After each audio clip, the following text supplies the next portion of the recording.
What did people really eat in medieval times? You've seen the movies, dimly lit castles, peasants chewing on crusty bread, nobles feasting on roasted boar. But how accurate is that image? The truth is far more complex and far more surprising than Hollywood would have you believe. Welcome to the curious past. Today, we are diving deep into the daily diet of medieval Europe. From the poorest farmer to the wealthiest king, we'll explore what they ate, how they cooked it, why they ate it. And yes, we'll even talk about that time an elephant ended up on a royal dinner plate. Let's start at the bottom. Because, for most people in the Middle Ages, life began and ended with one thing: bread. But not the soft, fluffy kind you buy at the supermarket. This was dark, coarse, and often baked from rye, barley, or oats. Sometimes, in times of famine, they even mixed in sawdust, ground acorns, or lye to stretch the flour. And here is something most people do not know. Bread wasn't just food, it was a plate. They used a thick slice of stale bread called a trencher as a base for their meals. After eating, they'd either eat the trencher or give it to the poor or the dogs. Now, what about the rest of the meal? For peasants, the core of their diet was the pottage, a thick stew made from whatever vegetables they could grow: cabbage, onions, leeks, peas, beans, and herbs. It was cooked slowly over the fire, often for days, with new ingredients added each day. Meat was rare, maybe once a week, if you were lucky, but dairy, that was more common. They kept goats or cows for milk, which they turned into butter and cheese, some of which aged for months. And breakfast, it wasn't eggs and toast. It was often beer. Yes, beer. Even children drank a low-alcohol version called small beer. Why? Because clean water was hard to come by, and fermentation killed harmful bacteria. So beer wasn't just a drink. It was survival. Now, let's move up the social ladder, to the townspeople and merchants. They had more variety. In cities like London, Paris, or Florence, markets overflowed with fish, poultry, apples, nuts, and spices. If you could afford them. Fish was especially important, not just for taste, but for religion. On Fridays, during Lent, and on other holy days, meat was forbidden. So people ate fish, herring, cod, eel, often salted or smoked for preservation. And here's a fun fact. Fish were so in demand that some monasteries actually farmed carp in artificial ponds. One record from 13th century England shows a monastery eating fish at 90% of their meals during Lent. But what about the rich? What did nobles and kings really eat? Let's talk about the medieval feast. Imagine a hall lit by torches, musicians playing, and table after table groaning under the weight of food. Roasted swan, peacock with feathers reattached, suckling pig with an apple in its mouth. But it wasn't just about taste, it was about power. The more exotic the dish, the more powerful you appeared.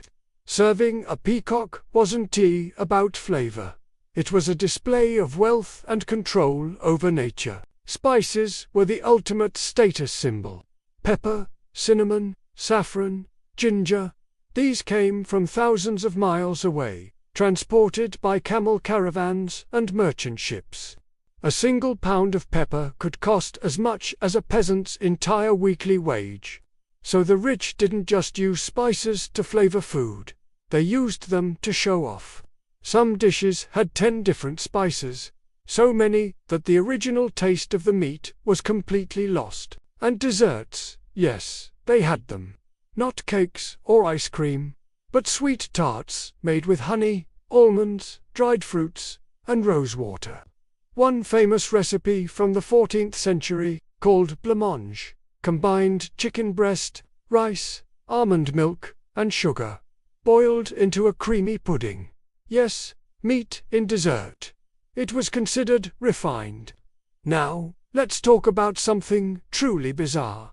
The elephant. In 1255, King Henry III of England received a strange gift from the King of France, an African elephant, the first ever seen in England. It arrived in Dover, walked to London, and lived briefly in the Tower of London. But when it died, after just a year, the king didn't just bury it, he served it.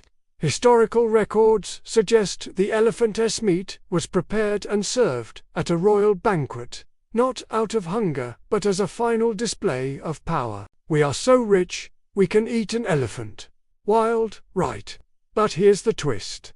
Despite their lavish feasts, the nobility often had worse health than the poor. Their diet was overloaded with meat, sugar, and wine. Many suffered from gout, a painful joint disease caused by too much rich food.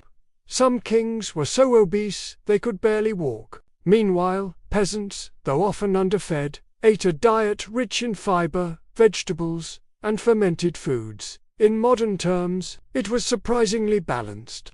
And regional differences mattered too. In the Mediterranean, people ate olives, figs, grapes, and garlic. Much like today, in Scandinavia, they relied on fish, barley, and preserved meats.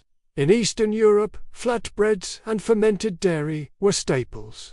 Even religion shaped food. Muslim-ruled parts of Spain, like Al-Andalus, had advanced agriculture, growing citrus, rice, and spinach. And their cookbooks were centuries ahead of Christian Europe. Jewish communities followed kosher laws, avoiding pork and mixing meat with dairy. And monasteries, they were culinary innovators. Monks grew herbs, brewed beer, made cheese, and even wrote cookbooks. Some of the best preserved medieval recipes come from monastic kitchens. So, who ate better? It depends on how you define better. The poor had limited choices, but often more fiber and vegetables. The rich had variety, but paid for it with health problems. And one thing's for sure, medieval food was not boring. It was inventive, symbolic, and deeply tied to class, religion, and season. So next time you watch a movie set in the Middle Ages, ask yourself, are they drinking beer for breakfast? Are they eating rosewater pudding? Or secretly wishing they had a slice of modern pizza? Because trust me, they would. Now, I want to hear from you. Which medieval food would you actually try? The honeyed fig tart, the small beer? Or would you refuse to eat anything except the bread? Let me know in the comments. I read every single one. And if you love deep dives into forgotten history, hit that subscribe button, because next week, we're exploring how people bathed in the past. Spoiler, it involved herbs, wine, and sometimes no water at all. This is the curious past, where history isn't just dates and kings. It's about how real people lived, loved, and ate. One strange meal at a time.